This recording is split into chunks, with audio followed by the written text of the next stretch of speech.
Hello guys, and welcome to Till Vacuum Do Us Part. If you're new here, welcome. My name is Ashley. Today we're going to be talking about design mistakes that you might be making, but I'm like 100% making these mistakes. I'll also share how you can fix them if you want to. I may fix a few of mine, but I'm definitely not fixing all of them. So I just want to share in this that just because it's a design mistake doesn't mean you have to fix it. So even myself, I love design, I love decorating, I love all the things. I even know it's wrong, but I still do it because I love it. So let's go ahead and jump straight into today's video. Okay, the first one we're gonna talk about are thin bath towels. There's just something about them. They come off cheaper, even if they're really good ones. They tend to just look cheaper in a space. I feel like they're not even as like luxurious when you're drying off, but do I own them? I do, and here's why. So I feel like I have thicker towels to dry off my body, and then I like thinner ones for my hair. But how I work this is like in my guest bathroom, I'll always keep like thick, lush, luxurious, nice towels for my guests. But in my bathroom, I do like to have the thin ones. Another trick I do is I just make sure they're nicer. Like my thin ones have a little bit more of a pattern, a texture to it, so they look a little more high end. But that's the way I do it. I don't plan on changing it. I don't want like a thick towel in my hair when I get out of the shower. So just do with it what you will. But if you are gonna be like displaying a hand towel or for a guest bathroom, or maybe you just have like your decorative towels that are gonna be over the rod, you could buy nicer ones for that and then use the cheap ones. Like if you like thin towels, if you've had them a long time, but they work well, or they're just more affordable, which I will say towels you can get anywhere now, like Home Goods, Target, Walmart, all those places. But if you prefer the thinner ones, just decorate with those thicker ones. They look nicer just sitting out. I wanted to show you just real quickly with my towels. So like these are my nicer, thicker ones that I like to use on my body, but these are for my hair and they're super thin. But what I was saying is, see how they have like a texture and pattern to them? So it does elevate the look, just a little bit more. Like these could be out in a guest bathroom, but anytime you can add texture, that's definitely gonna help no matter what the thickness is. So just keep that in mind when you're gonna be using towels for like display. This next design mistake I've been getting wrong for as long as I can remember, and that's having a TV in your bedroom. Some people even say your living room, but we have TVs in almost every space of our house. We love them. I hear a lot of things of like, oh, you won't connect, you and your family are in just different rooms. We're not. Like when our TV's on, we're all together, we're watching the same shows, we're a family. They say they look cheap in a room. It probably does cheapen my room, but I'm not getting rid of my TV. Like I love laying in bed at night and watching shows with Chase. Like we have our shows that we only watch together, or we watch a movie together. And yes, we could like go in the living room and watch it, but when I'm watching something, especially at night before bed, I want to be comfortable. Like I like laying in bed, cuddling, watching a show. So I'm 110% okay with the TV in the bedroom. Now, ways you can fix them. You could obviously remove it, but if you're like, Ashley, I'm team Ashley, I'm not getting rid of my TV. There are so many options now. So you can buy the very expensive, like frame TV. I looked at those when we were building the house, but they were just so pricey. I don't know, I didn't care for it. So what I do is I just use free YouTube screensavers and put them on. So this isn't like, if no one's coming in here, I'm not gonna turn my TV on, but if like we're hosting or people are gonna be coming over, or maybe I'm just gonna be in the space working and I don't wanna look at like a black blob on the screen, just like a black hole in the wall, you can put those up. And they have seasonal ones, they have birthday ones, they have artwork, they have destinations, they have everything. Some have music with them, and if you don't like it, you can turn it down. Some actually have frames on them if you want the framed look. There are so many options. They're free. I use them all the time, especially with holidays. So that's an option too. I know some people build them into things, like you can have a cover for it. I feel like there's so many solutions now. Like if you want a TV in your room, I say keep it, but it definitely is like a faux pas. So there's a lot of different ways you can search this. You can put in free screensaver, you can put screensaver with music, free screensaver with frame, whatever you want, or you can be like happy birthday screensaver or 4th of July, whatever it is. These are kind of the ones I do the most. I like this flower one, even this bow. There's all different like scenes with it you can do. There's like fireplaces. There's artwork. If you want the beach, just type in whatever you would like. And there's just so many options. So now, instead of like a black hole in the wall or black blob, it looks like artwork's hanging. It would look so much better if my fan wasn't there, but guys, I'm just not moving it right now. But I just wanted to show you, like, this one has a frame around it. I love the ocean, the colors match in here. It just really elevates the space. And so this is perfect in the living room when you're hosting or whatever's going on. But I do this all the time. Living room and here, if guests are coming over to stay with us, I turn it on so when they go in their room, and some of them have music. So there's so many options with those. Another design mistake is like repeating furniture or even like a pattern in another space. But when I find something I love, I just want to use it. So one of those things we did was in my office, I found a desk and I loved it, but Chase loved it too for his office. So we actually have the exact same desk in both of our offices. Technically, is that a design mistake? It is, but we don't care. Like, he loves it, I love it. I do a lot of itch to switches. That's one room I haven't flip-flopped us yet, but I really thought I was going to, because during the building process, I couldn't decide who was gonna get the front office and who was gonna get the back office. And I thought I'm gonna end up rearranging us. So if we have the same desk, it'll be easier than like switching desk every time. So we do that. Maybe it's like the same nightstand you have in another space, or a rug, or pillows, whatever it is. Technically it's a mistake. Can you do it? Yes. I don't think most people are gonna pick up on it, but if you're doing it and you're like, what's going on? What feels weird? See if you're repeating a lot. Another thing I do this with are olive trees. You guys know I'm so guilty of this. I love having an olive tree in every space. So like the tree I have in my bedroom, I also have in my dining room.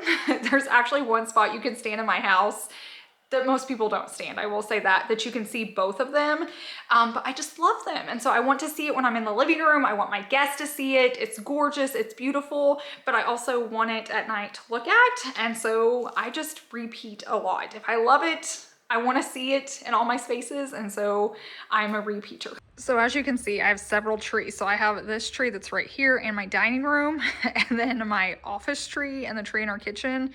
Same exact thing. Planter, I found the same. I just love the look, so I keep repeating it. Now moving on, let's talk about bathrooms. This is a funny one to me, but actually bath rugs in your bathroom are kind of a mistake. And it's not so much a mistake, it just cheapens the look. So if you're in your bathroom and you're like, I just wanna elevate my home, or maybe it's a guest bath where people go and you're like, I just want it to look a little nicer.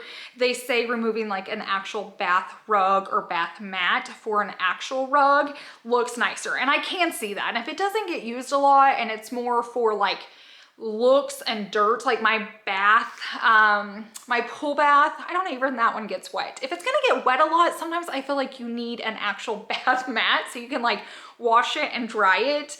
But if you're wanting the look, maybe you're hosting, so you keep like a nice one for hosting, but then a real one for when you're actually gonna use it. The next best option I found are these rugs, and I'm gonna link it for you because I have one in my shower, and it's an actual bath rug, but it looks so much nicer and high end, and it actually works. And I love the texture on it. They come in really good colors, so I can link that one for you. But if you're using a bath rug in your bathroom, I mean, obviously it's okay, but it does cheapen the look just a little bit. So this is your typical bath mat. You know, I think it looks fine. Just don't get like a super cheap one. That one kind of has a border, but then there is this kind. So I feel like this is the best compromise. It's still made to be a bath mat, but I feel like it just looks nicer. Like it's got better quality. I like the texture on it. They come in really good colors. So just so you can see both, neither one of them are perfectly right. Neither one of them are perfectly wrong. So just do what's best. But I will link this one because I feel like it's a good option if you don't want to have just like a normal rug in your bathroom, but you want to be a little more elevated than your like traditional bath mat. This next one's a little tricky, and I know I make the mistake because you guys, not all of you, but I get told often, but basically hanging your artwork that's on your walls too high or too low. But this is also very subjective because everyone's so different. Everyone's different heights, and there's different height ceilings. So a lot of people will say I'm hanging my artwork too low sometimes, and then other times they say it's too high. I've learned no matter what I do, it's wrong by somebody, so I just do what's best. But sometimes you guys think it's too low because my ceilings are so high. So like if you see a clip or a photo zoomed back, it looks too low, but it's about eye level. And I try to go by Chase's eye level because obviously if I hang it to me, it's too low.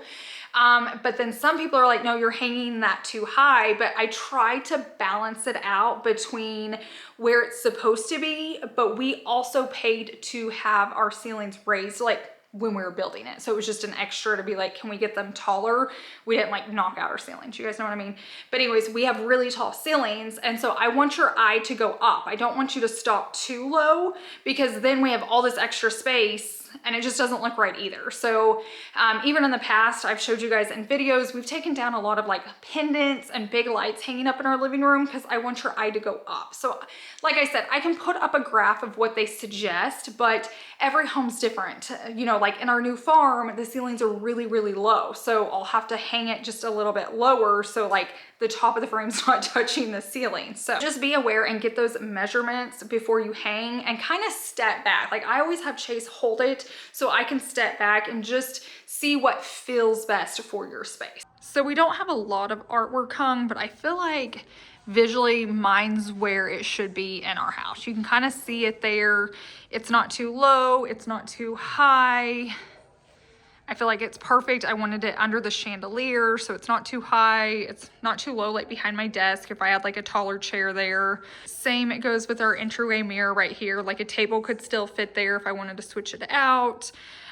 Is there space above? Yes, because these ceilings are even taller. Like these are the tallest ceilings in our house, but I can't go too much higher because I need to be able to see myself in the mirror, but I don't want it too low that I can't have like a table. So I just kind of do the best I can in the spaces and figure out what looks best. Okay, the next design mistake probably the majority of us are making, and that's ceiling fans. So I have a funny story. When we were in the process of building our last house, it wasn't like a full build. We came in at the end, so we were just getting to tweak things. We've had the same builder for multiple things. Like we've bought a lot of his houses, and he was coming through as they were doing the finishing touches, and he walked through and he was like, so you guys have something against fans? Because like I only had one fan in the guest bedroom, and I'm like, I just don't love them. I rather turn the air down, but I know that can get expensive for some people. New houses just do really well. Like we have good windows and good insulation. So I feel like you can get away with it more, but it is nice having a fan in the summertime.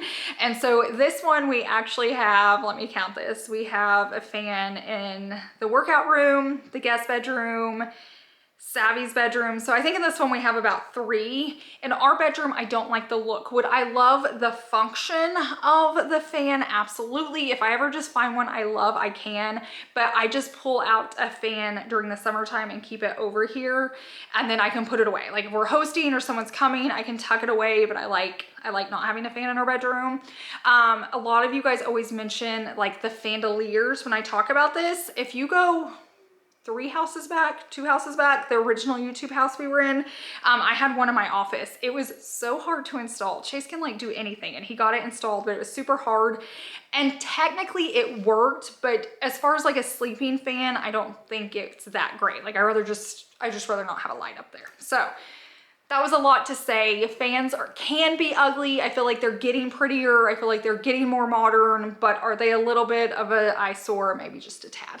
This is probably one of the worst design mistakes I'm making, and I'm not moving it. So if I were to host a party or something, I would unplug it and put it down here in like one of the baskets, but I'm not. This is out maybe a month, 2 months max out of the year, and I'd rather have that out, and it just comes with a remote. Works really, really well. I'd rather that than a fan out the entire year, like every day, that I don't always use. So for me, this is just a good balance. It works. Is it ugly? Is it pretty? Would I hide it if someone came? 100%, but no one's coming back here, so that's why it's right there. Okay, this one, I don't feel like it's a design mistake, but I get told this all the time, and it's by not adding color in my home. So I always think it's really funny when people just get really outraged by watching a video or a clip, and people get so mad the way I decorate my house. I guess I've never understood it because I'm like, we're all so unique and so different, and that's the way we were designed and created by God.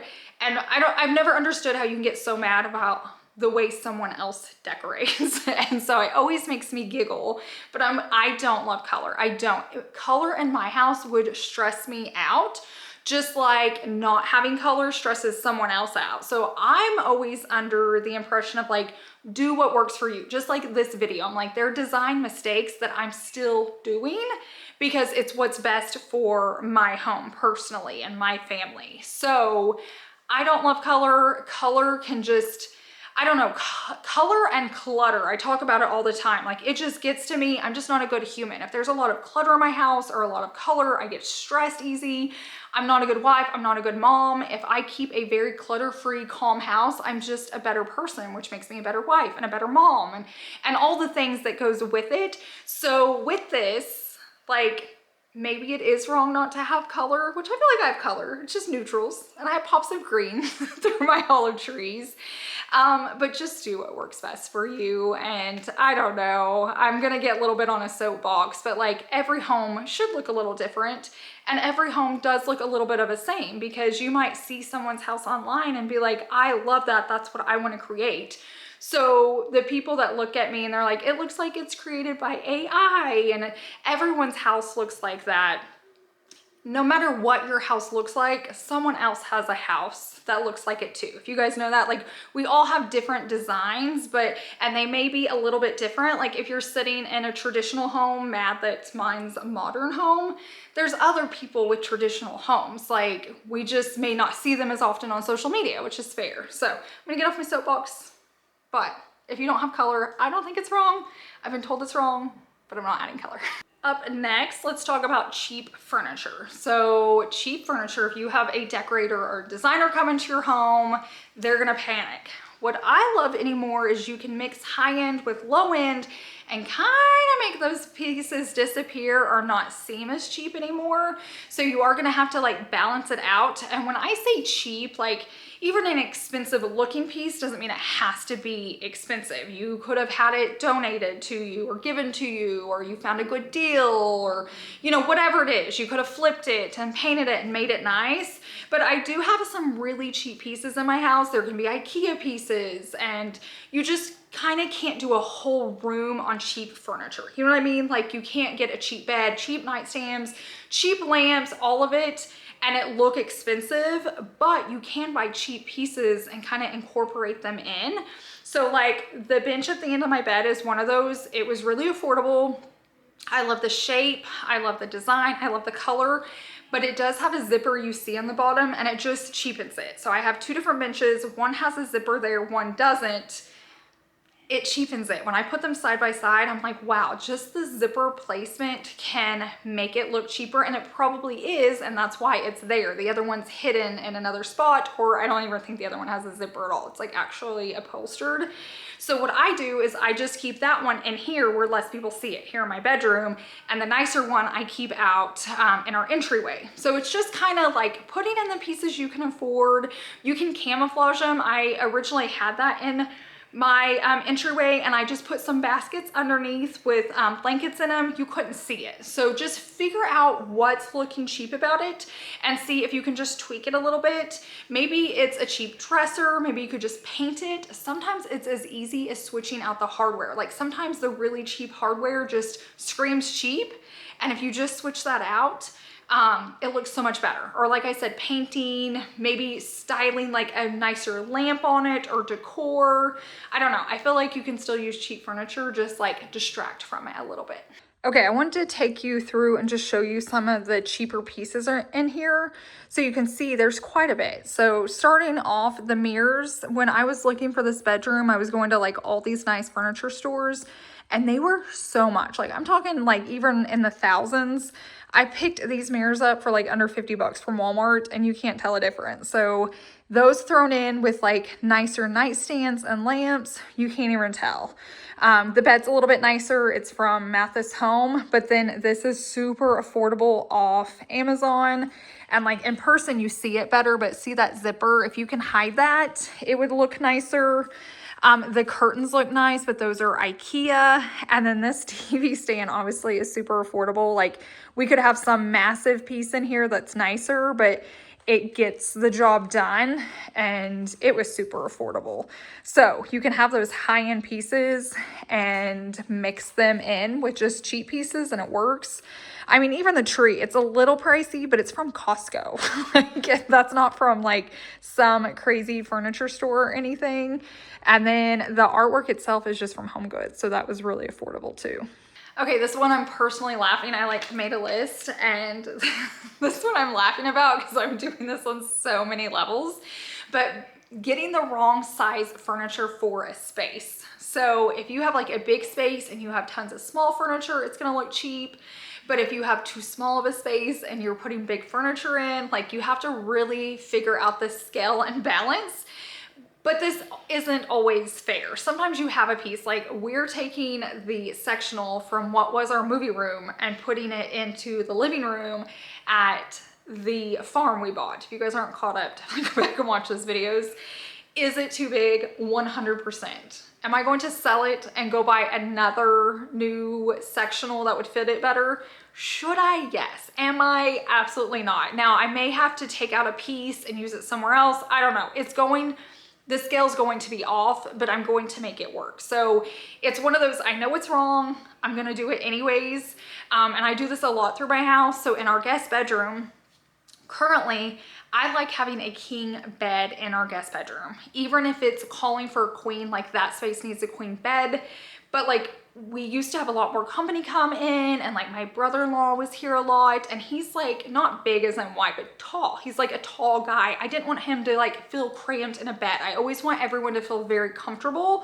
And I feel like typically like when we had people here, they were only in that bedroom to sleep. So I'd rather have a too big of a bed that they're comfortable in than a small bed and extra space in the room that they weren't using anyways. So there's a lot of design mistakes that people make, and they're okay with it. I feel like working on social media, I get called out a lot, or people want to like try to one up me and be like, you shouldn't do that. I know I shouldn't, but do I? Yes. And most people have their reasons of why they're doing it. Now, I wanted to create this video because not everyone knows the design rules and you know all of that stuff. So maybe you do. Maybe you're like, I don't have enough space in my room, or my scale's off. What do I need to do? Maybe downsizing the bed, if you're comfortable with it, will make the space feel bigger. So if you're wanting your home to look bigger, I'd really pay attention. Now, if you have a small house, the other issue is don't buy too small of stuff either, or you're gonna make it feel smaller. So like, don't do a small rug. Like if you're gonna have a rug in the living room, make sure at least the front legs of your furniture can touch it. So like if you have like a sofa and a love seat and a coffee table, make sure the rug's not just under the coffee table. Otherwise that space is gonna feel smaller. Now, can you have it underneath all the furniture? You can, but it gets pricey. I just highly suggest make sure the front legs of the sofa and sectional can at least fit on it. And I feel like that creates a really good balance. So just be very aware of those things. Before you buy furniture, measure it out. I know a lot of us are like buying stuff online. It orders it and it comes in. Maybe it's from like Facebook or Craigslist. What I like to do is take like painter's tape, even pillows or whatever, and tape it off in your space so you can visually see it before it's bought, because it's hard to return big pieces. Not that you can't. I've returned sofas. I don't know if you guys remember that in the last house. Just really tape it off so you can get a feel. I also like to use the pieces I have. So at one point, I had a sofa and a love seat, but I wanted a sectional. So I pushed them together like a sectional and left them for a few days so I could figure out if I liked that setup. So definitely use what you have. Tape things off, be aware of scale. And at the end of the day, if you want a king size bed in a small room, and you sleep better, I say do it.